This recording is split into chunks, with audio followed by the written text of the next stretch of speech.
ये D block की properties का ये लास्ट वीडियो है। हम लोग एक एक करके सारी प्रॉपर्टीज डिस्कस कर चुके हैं। जितनी भी प्रॉपर्टीज हमें एनसीईआरटी में दी हैं वो मैंने सारी एक्सप्लेन कर दी हैं।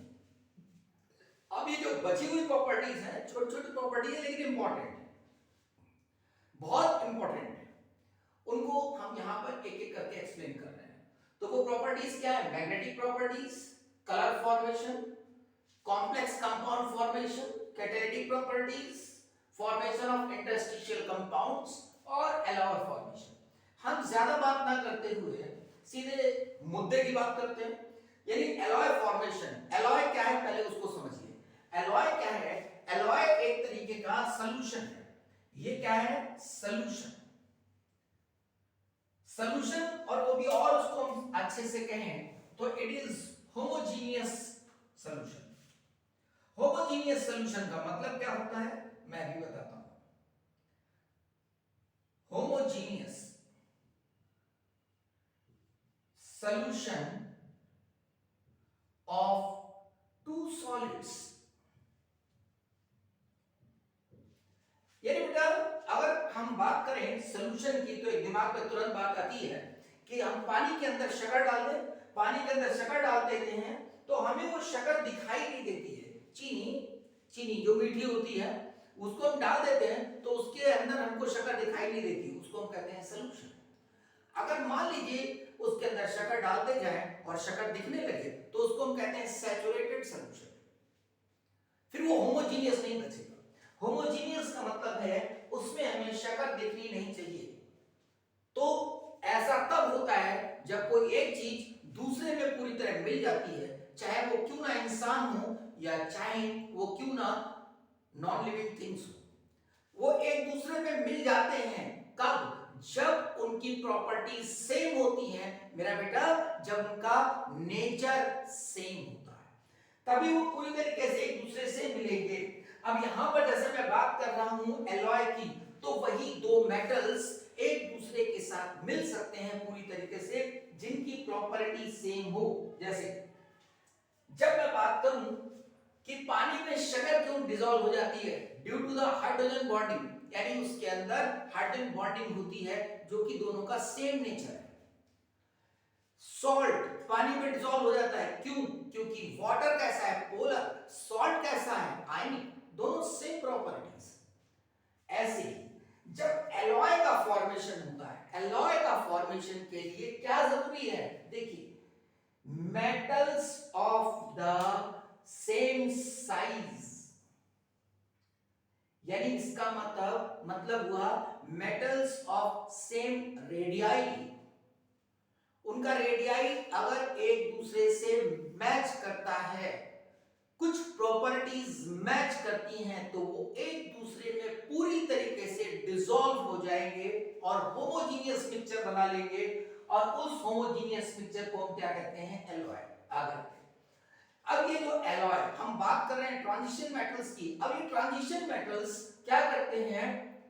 अपने मेटल्स के साथ ही बना लेते हैं। जैसे अगर मैं बात करूं फेरस एलॉय की, जब आप आयरन की मेटलर्जी पढ़ते हैं तो आयरन की मेटलर्जी में प्योर आयरन जहां पे बनता है उसमें हम कुछ मेटल्स को मिलाते हैं कुछ स्पेसिफिक वर्क के लिए। यानी जब हम उन मेटल्स को आयरन में मिलाते हैं तो हमारे लिए कुछ एलॉय तैयार हो जाते हैं जो हमारा स्पेसिफिक काम करते हैं।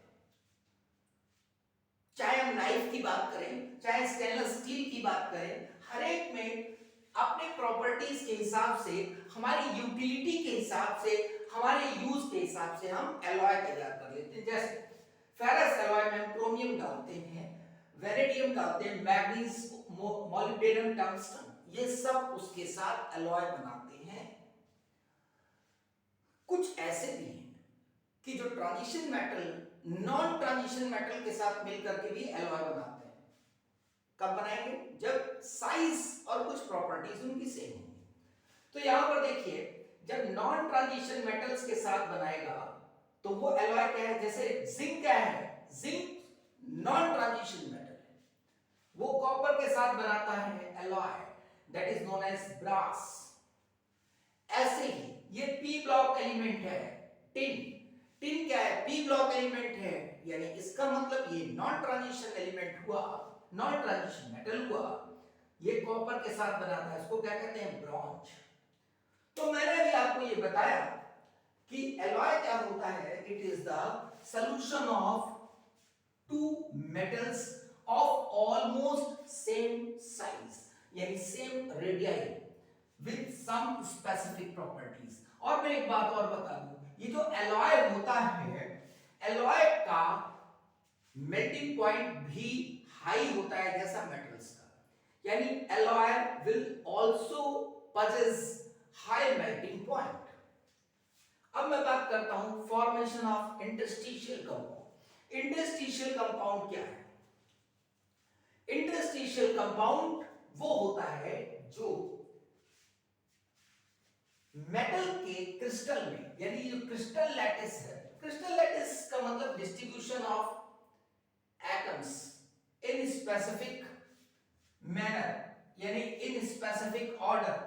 जैसे आप सॉलिड स्टेट में पढ़ते हैं, मान लेते हैं कि यहां पर ये एक इस तरह का डिस्ट्रीब्यूशन है एटम का, हम कह देते हैं एफसीसी है।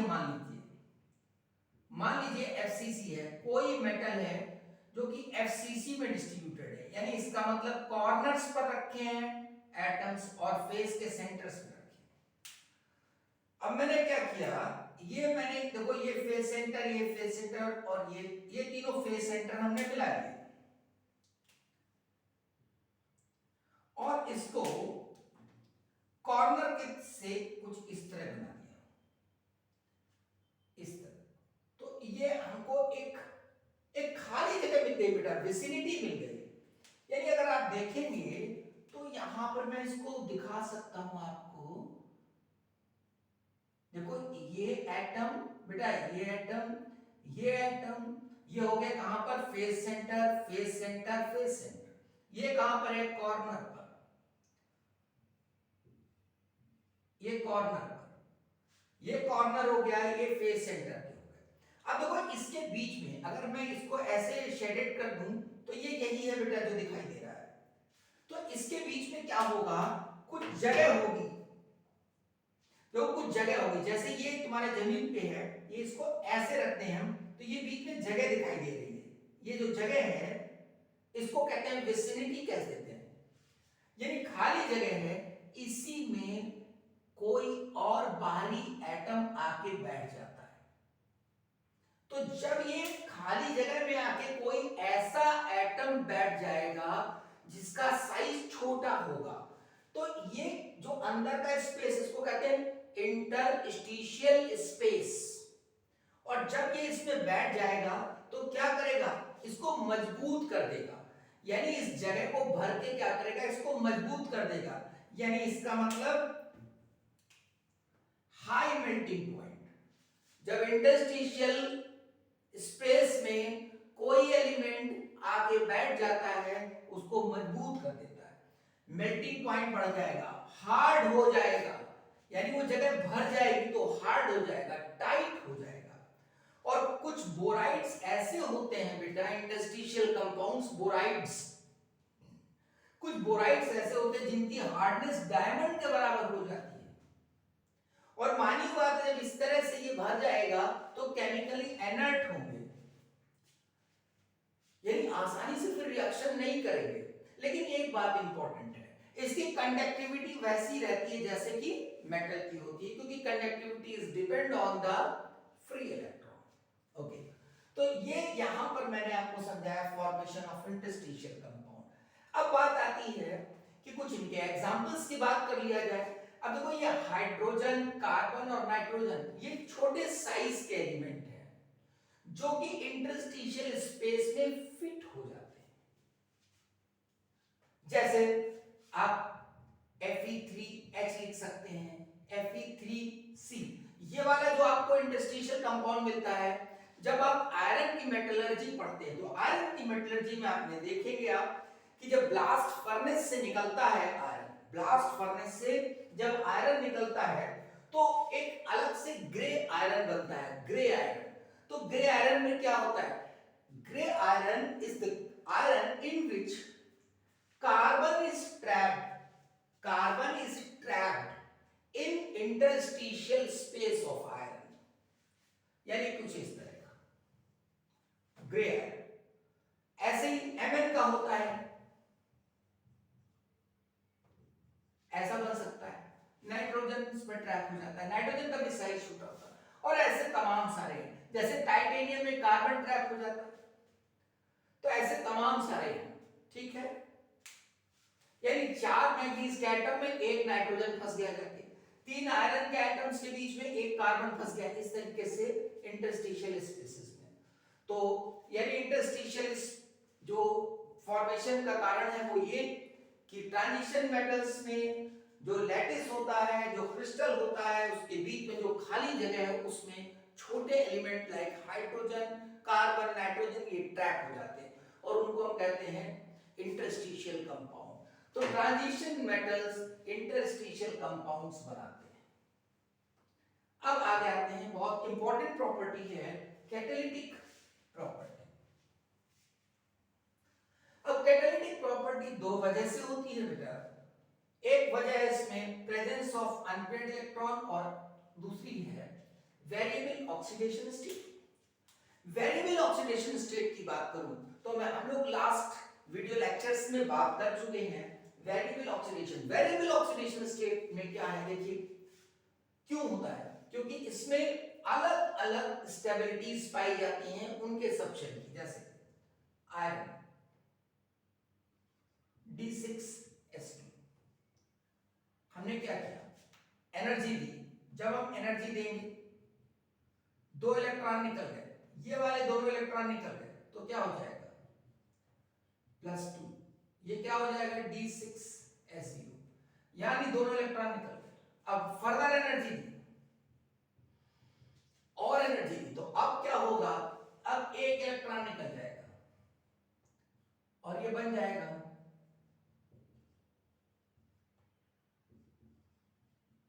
क्यों बन गया ये, क्योंकि D5 half filled subshell stable होता है, तो ये क्या करेगा, एक इलेक्ट्रॉन को लूज कर देगा। It will lose an electron and convert it to ferric. तो ये वेरिएबल ऑक्सीडेशन स्टेट को शो करते हैं। अब देखिए ये फेरस और फेरिक, ये हमें देखिए किस तरह हम इसका यूज करेंगे कैटलिस्ट की तरह। चलिए देखते हैं। एक बहुत प्यारा सा एग्जांपल है आयोडाइड का I2 में कन्वर्जन। देखिए यहां पर ये -1 है और यहां पर ये 0 इसकी ऑक्सीडेशन स्टेट। इस रिएक्शन को ध्यान से देखिए, I माइनस है और I2 पे 0 होगा, तो ये क्या हो रहा है, ऑक्सीडेशन, ये ऑक्सीडेशन होगा। अब बेटा H2O8 माइनस, इसको जरा यहां लिख के करते हैं, बहुत इंपॉर्टेंट। H2O8 माइनस से कन्वर्जन SO4 माइनस, बहुत इंपॉर्टेंट। चलिए पहले इसमें सल्फर की ऑक्सीडेशन स्टेट निकालते हैं। 2x, ये हुआ 2x, s का मैंने x मान लिया 2, 8 माइनस 2 इज इक्वल टू -2, इसका ये -2 यहां लिख दिया, x कितना आएगा +7। यानी यहां पर ऑक्सीडेशन स्टेट सल्फर की क्या आ रही है, +7 पर यूनिट एटम, +7। सोचिए जरा इस बात को, अगर कोई भिखारी जो सुबह भीख मांग करके और तब चाय पीता है, वो अगर कहे कि हमने अनिल अंबानी, अरे अनिल अंबानी छोड़िए, अनिल अंबानी पुराने हो गए, अब नए आए अडानी, अब मैं अडानी की बात करता हूं, जो नए नए अमीर अमीर हुए हैं वो अडानी है। तो अब आप सोचिए इस बात को कि अगर वो भिखारी कहता है कि मैंने 10,000 करोड़ रुपए अडानी को दिए, अब इस बात को थोड़ा ध्यान लगा के सोचिए, उसके पास खुद के चाय पीने को पैसे नहीं, सुबह भीख मांगता है, उसके बाद चाय पीता है, और वो कह रहा है मैंने अडानी को 10,000 करोड़ रुपए दिए। ठीक वैसी बात यानी सल्फर कह रहा है हमने 7 इलेक्ट्रॉन दिए ऑक्सीजन को, जबकि इनके आउटर मोस्ट सेल में कितने इलेक्ट्रॉन है? 6। सल्फर के आउटर मोस्ट सेल में 6 इलेक्ट्रॉन होते हैं। तो कैसे पॉसिबल है कि इन्होंने 7 इलेक्ट्रॉन दिए? इसका मतलब सल्फर झूठ बोल रहा है। इसका मतलब सल्फर झूठ बोल रहा है, वो 7 दे ही नहीं सकता। इसका मतलब ये हुआ मेरा बेटा कि सल्फर की कभी भी ऑक्सीडेशन स्टेट +7 नहीं हो सकती, और किसी भी एलिमेंट की नहीं हो सकती। अपने अपने आउटर मोस्ट सेल में जितने इलेक्ट्रॉन हैं उससे ज्यादा कभी नहीं हो सकती। फिर सुन लीजिए, किसी भी एलिमेंट की ऑक्सीडेशन स्टेट अपने आउटर मोस्ट सेल में जितने इलेक्ट्रॉन हैं उससे ज्यादा नहीं हो सकती। इसका मतलब सल्फर +6 से ज्यादा नहीं हो सकता, कहीं कुछ गड़बड़ है। देख, जब ऐसा हो तो हमें स्ट्रक्चर बनाना पड़ता है।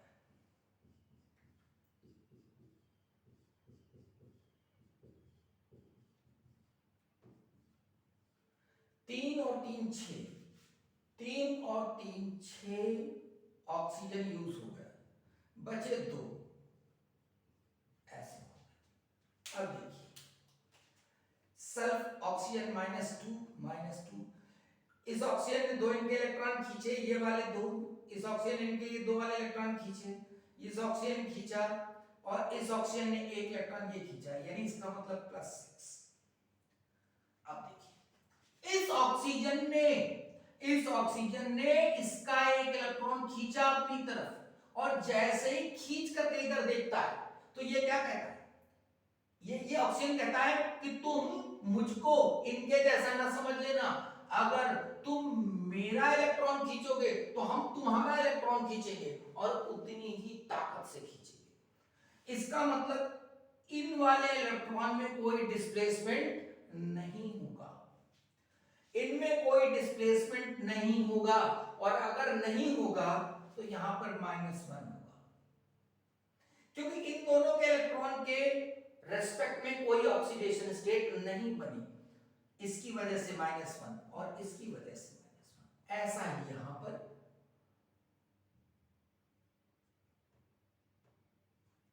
तो यहां पर +6 आएगा सल्फर का, और ऑक्सीजन इसके अंदर -1 वाला भी है, यानी ये परऑक्सी लिंकेज है। तो यहां क्या हुआ? यहां पर इसमें क्या हो रहा है? यहां पर -1 -2 में कन्वर्ट हो रहा है, यानी ये ऑक्सीडेशन हो रहा है। तो यहां परऑक्सी लिंकेज का मैं लिख देता हूं, जो परऑक्सी लिंकेज का -1 है वो -2 में कन्वर्ट होता है, तो यहां ये ऑक्सीडेशन हुआ। यानी ध्यान रखना, ये क्या है? H2O8 दिस इज पर ऑक्सो डाई सल्फेट आयन है।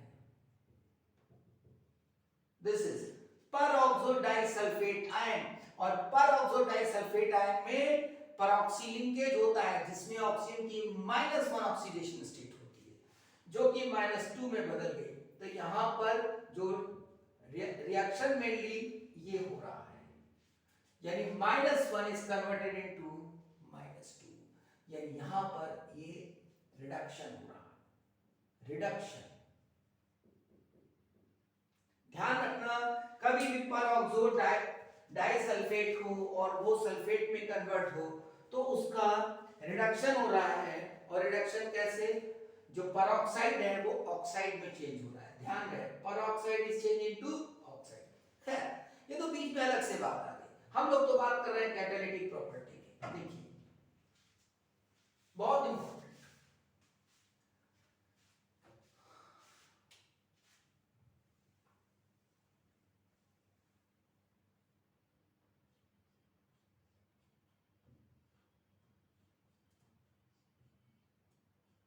अब देखो, ये -1 से 0, तो इनसे किसकी मुलाकात हुई?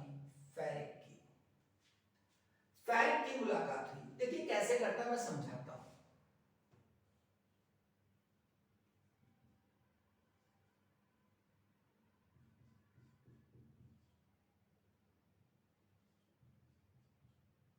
ध्यान से रिएक्शन को देखिए।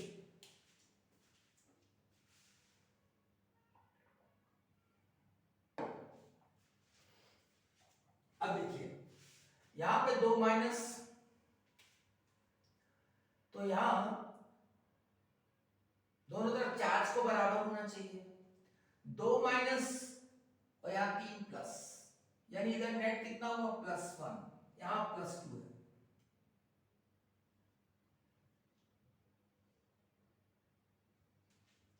अब देखिए 6, 2 माइनस, इधर कितना हुआ +4, इधर भी +4। ये रिएक्शन फेरिक ने, ये फेरिक था, देखिए ये फेरिक है, ये फेरिक का सरफेस हो गया और यहां पर ये इसकी वैलेंसी है, मतलब अनपेयर्ड इलेक्ट्रॉन, अनपेयर्ड इलेक्ट्रॉन। ये फेरस है बेटा, ये फेरस है, इसकी सरफेस पर अनपेयर्ड इलेक्ट्रॉन है। अनपेयर्ड इलेक्ट्रॉन का मतलब, यानी इसका मतलब D6 की बात कर रहा हूं मैं, फेरिक है D5, D5 की बात कर रहा हूं, तो ये अनपेयर्ड इलेक्ट्रॉन है D की।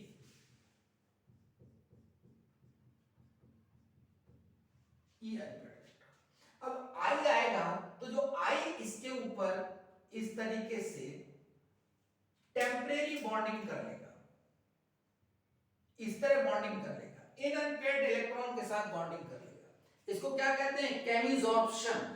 क्या कहते हैं? केमिजॉर्प्शन। फिजिजॉर्प्शन नहीं है ये है केमिजॉर्प्शन। केमिजॉर्प्शन। अब देखिए, अब जब इसने I माइनस इस पर इसने अपना इसको इलेक्ट्रॉन दिया, तो अब ये क्या हो जाएगा? फेरस में कन्वर्ट हो गया। ये सॉरी, ये फेरिक था मेरा बेटा, ये फेरिक है +3। तो जब I माइनस इसके साथ ट्रैप हुआ, इसने इलेक्ट्रॉन दिया, तो इस किस में चेंज हो गया? फेरस में चेंज हो गया। फेरस में चेंज हो गया, यानी यहां पर आप फेरिक की बात कर रहे हो, फेरिक की बात करने का मतलब ठीक है। अब देखिए, अब मैं इसको हटा रहा हूं, ठीक। अब क्या होगा? अब ऐसे ही फेरस, अब जो ये फेरस बना, ये किसको अपनी सरफेस पर ले लेगा? अपनी सरफेस पर इसने इसको चेंज कर दिया, अपनी सरफेस पर इसने S2O8 को लिया और किसमें चेंज कर दिया? SO4 जरा बैलेंसिंग कर ली जाए, 4 और 6, 4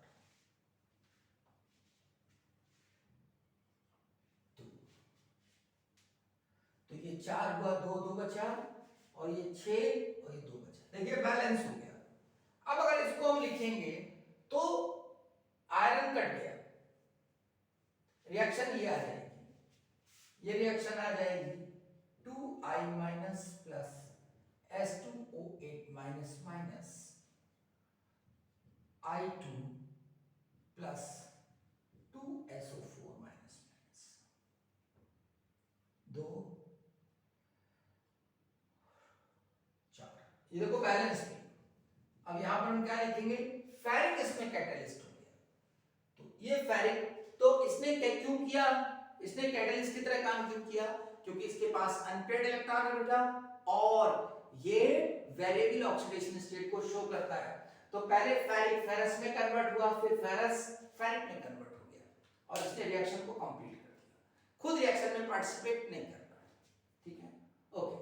तो this is the property, that is catalytic property, which is shown by the d block elements. आगे चलते हैं। अब आता है कॉम्प्लेक्स कंपाउंड फॉर्मेशन। तो कॉम्प्लेक्स कंपाउंड फॉर्मेशन क्यों? ठीक है, चल रहा है वीडियो, ठीक है। तो ये कॉम्प्लेक्स कंपाउंड फॉर्मेशन के बारे में बात करते हैं। ये डी ब्लॉक के मेटल्स कॉम्प्लेक्स क्यों बनाते हैं? कोऑर्डिनेशन कॉम्प्लेक्स कंपाउंड शॉर्ट में बात करते हैं, क्योंकि क्योंकि हम लोग कोऑर्डिनेशन कॉम्प्लेक्स कंपाउंड में बात डिटेल करेंगे, इसकी बहुत डिटेल बात करेंगे। चलिए यहां पर जो कॉम्प्लेक्स कंपाउंड यानी इसका जो डी ब्लॉक के मेटल्स हैं, डी ब्लॉक के जो मेटल्स हैं उनका हाई कैटायनिक पोटेंशियल होता है, यानी चार्ज ज्यादा, इनका मेटल्स का चार्ज ज्यादा होता है और साइज छोटा होता है। चार्ज बड़ा, साइज छोटा, तो क्या होगा? तो ये क्या करेंगे, इनका कैटायनिक पोटेंशियल बहुत ज्यादा होगा। जो मेटल होगा उसका कैटायनिक पोटेंशियल यानी चार्ज पर यूनिट एरिया बहुत ज्यादा होगा। तो ये क्या करेगा, ये अपनी तरफ लिगेंड्स को खींचता है। लिगेंड जानते हो, लिगेंड जानते हो, लिगेंड्स किसे कहते हैं? वो जो लोन पेयर देता है, किसको? सेंट्रल मेटल को, उसके वैकेंट डी ऑर्बिटल में, वैकेंट डी ऑर्बिटल में लोन पेयर डाल देता है। तो लिगेंड जो है वो सेंट्रल मेटल की तरफ भागता है, क्योंकि कैटायनिक पोटेंशियल बहुत ज्यादा है तो ये भागता है। ये तो एक कारण हुआ, लिगेंड जाता है सेंट्रल मेटल की तरफ। अब इसमें जो है इसका इंटरेस्ट क्या है? इसका कैटायनिक पोटेंशियल ज्यादा है तो इसको पुल करता है अपनी तरफ और इसके पास लोन पेयर है। तो इसका दूसरा इंटरेस्ट है कि वो इनर्ट गैस कॉन्फ़िगरेशन बनाना चाहता है। इनर्ट गैस कॉन्फ़िगरेशन ये बहुत इंपॉर्टेंट बात है बेटा। मतलब जैसे सोडियम है तो सोडियम क्या करता है, एक इलेक्ट्रॉन लूज करता है, उसके पास 11 इलेक्ट्रॉन होते हैं, एक इलेक्ट्रॉन लूज कर देता है। एक इलेक्ट्रॉन लूज करके वो क्या करता है, वो नियॉन के जैसा बन जाता है, इनर्ट गैस के जैसा, स्टेबलाइज होना चाहता है। वैसे ही जैसे मैं कहूं K4 FeCl6, तो ये आयरन क्यों बनाता है? आयरन के पास कितने इलेक्ट्रॉन होते हैं? 26। ध्यान से सुना मेरी बात को, 26 होते हैं, अदरवाइज ये मैं कोऑर्डिनेशन कॉम्प्लेक्स कंपाउंड में बताऊंगा। 26 इलेक्ट्रॉन होते हैं। ऑक्सीडेशन स्टेट इसकी +2, तो 2 इलेक्ट्रॉन लूज कर दिए। ऑक्सीडेशन स्टेट +2 का मतलब 2 इलेक्ट्रॉन लूज कर दिए। अब ये 6 साइनाइड आ रहे हैं, यानी ये लिगेंड्स 6, तो 6 × 2, क्योंकि एक लिगेंड 2 इलेक्ट्रॉन देता है, एक लिगेंड 2 इलेक्ट्रॉन देता है, तो 6 कितने देंगे? 12। इसका मतलब ये इलेक्ट्रॉन सारे के सारे कहां आ गए? आयरन के पास। अब जरा देखिए, इसको कहते हैं बेटा इफेक्टिव एटॉमिक नंबर, इसको कहते हैं इफेक्टिव एटॉमिक नंबर। देखिए 26 - 2 ये हो गया 36। यानी उसने क्या किया, आयरन ने क्या किया बताइए, अपने पास 36 इलेक्ट्रॉन कर लिए। क्यों कर लिए भाई, क्यों कर लिए? इसलिए कर लिए क्योंकि जस्ट बार जो है वो क्रिप्टॉन है जिसका एटॉमिक नंबर 36 है। यानी आयरन क्रिप्टॉन के जैसा बनना चाह रहा था, यानी इनर्ट गैस कॉन्फ़िगरेशन को अचीव करना चाह रहा था। तो दो कॉज हुए, एक हाई कैटायनिक पोटेंशियल और दूसरा try to achieve inert gas configuration. Inert gas configuration, transition metals, or you can say d block metals will try to form complex compounds. This is the reason. आगे चलते हैं।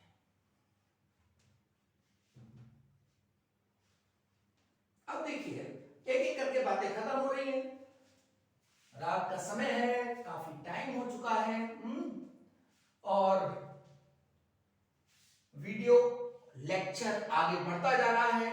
धीरे धीरे D block की properties खत्म हो रही हैं और मैं आशा करता हूं आपको समझ में आ रहा होगा।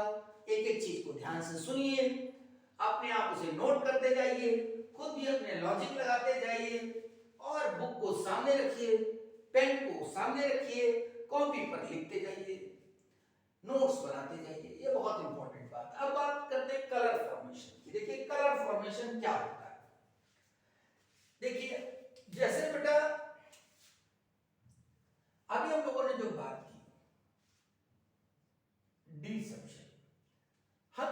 एग्जांपल ले लेते हैं, ये एग्जांपल ले लेते हैं टाइटेनियम। अब टाइटेनियम जो है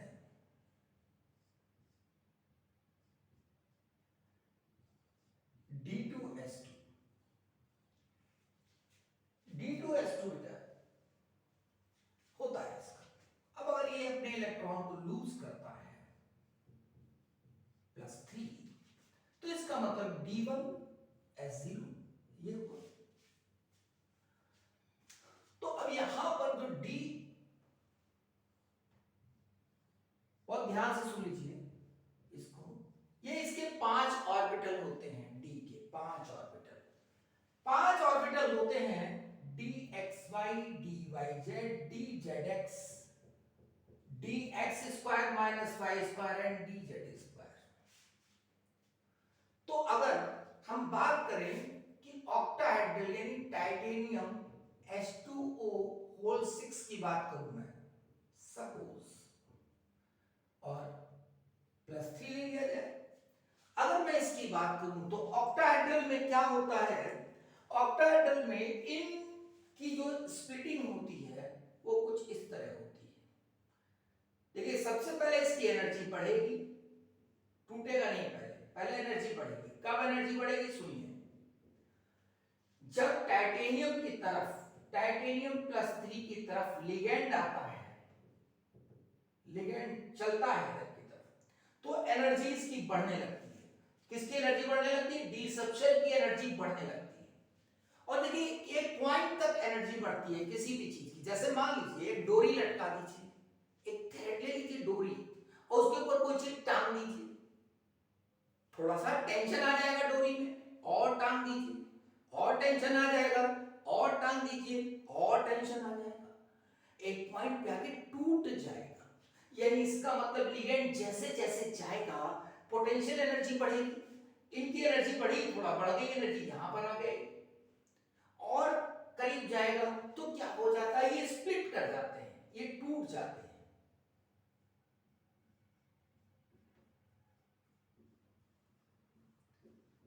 यानी इसका मतलब ये वाला हिस्सा अलग हो गया और ये वाला हिस्सा अलग हो गया। इसको मैं कहता हूं T2G, मतलब मैं क्या कहता हूं, किताब कहती है ना, मैं कौन होता कहने वाला, मैं तो जो किताब में लिखा है बस वो आपको बता रहा हूं बेटा, ठीक है। और इसको कहते हैं EG, ये T2G और ये EG। इसका मतलब ये T2G हो गया और ये EG हो गया। अब ये D1 की बात करूं तो ये रहा इलेक्ट्रॉन, और ये इसके बीच का एनर्जी डिफरेंस, ये एनर्जी डिफरेंस। अब जो H2O है बेटा, जो H2O है वाटर, ये जो वाटर है ये वीक लिगेंड है, ये H2O जो है वाटर है, ये वीक लिगेंड है। जब वीक लिगेंड होगा तो क्या करेगा, ये जाएगा इधर की तरफ, बहुत तेजी से जाएगा, लेकिन स्प्लिटिंग के बाद इसकी एनर्जी बहुत ज्यादा नहीं होगी, एनर्जी बहुत ज्यादा नहीं होगी, कंपैरेटिवली कम होगी। अब किससे कम होगी, जैसे साइनाइड है, कार्बोनाइल से कम, यानी कम होगी। तो इसका मतलब अगर ये इलेक्ट्रॉन यहां से ट्रांजिट होना चाहे, यानी यहां से यहां जाना चाहे, ठीक है, तो एनर्जी खर्च होगी। सोचिए इस बात, मैं 2 घूंट पानी पी लेता हूं।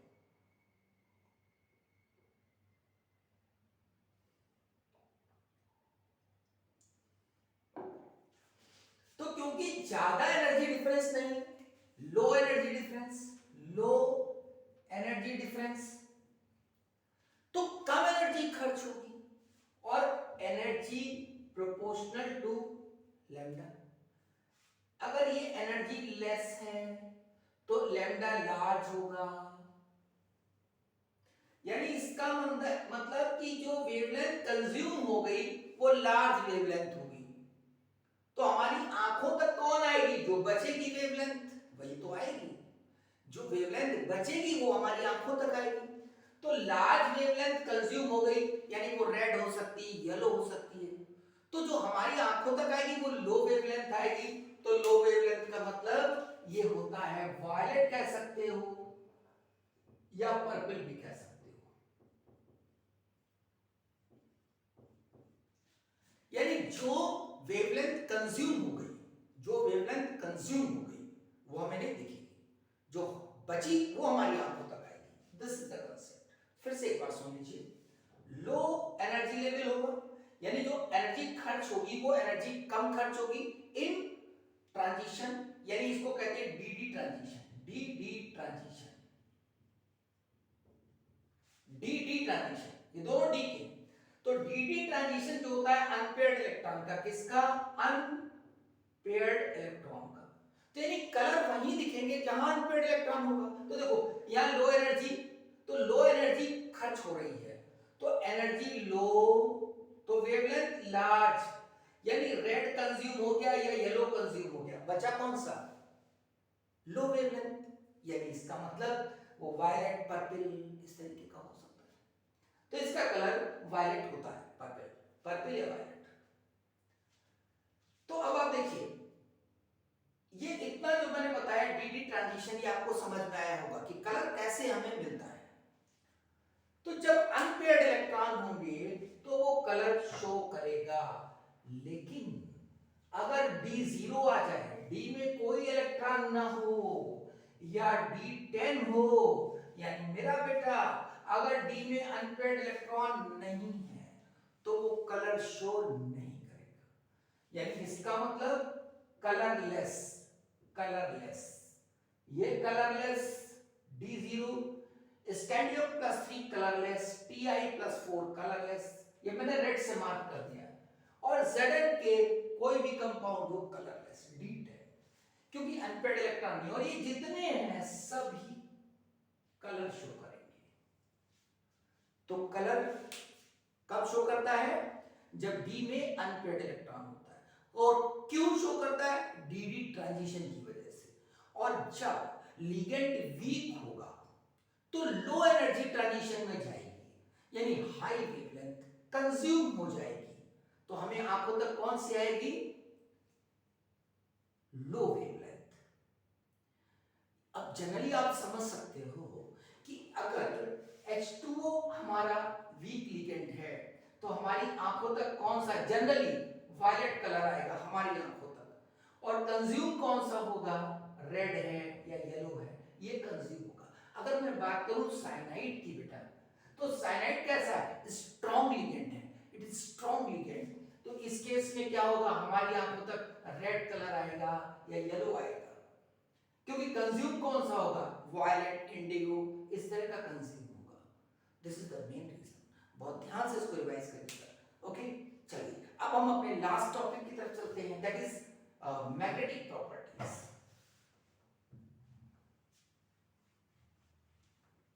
तो मैग्नेटिक प्रॉपर्टीज की बात करते हैं, बहुत आसान, और इसको तुरंत खत्म किया जाए, और डी ब्लॉक की प्रॉपर्टीज खत्म। मैग्नेटिक प्रॉपर्टीज किस बात पे डिपेंड करती हैं? Number of unpaired electron. अभी तक से हम लोग यही बात कर रहे हैं, और इसको हम कैसे लिखते हैं? Mu is equal to root N N plus 2। N क्या है? नंबर ऑफ अनपेयर्ड इलेक्ट्रॉन, और इसका यूनिट क्या होता है? Bohr magneton, Bohr magneton.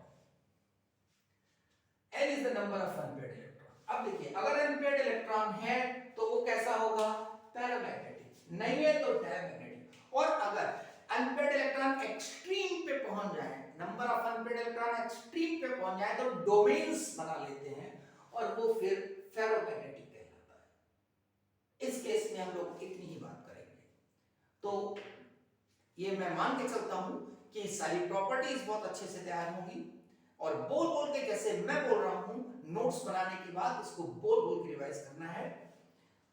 ध्यान रखना है अपना कि कोरोना बढ़ने की खबर और आने लगी है, इसलिए अपना ध्यान रखना है।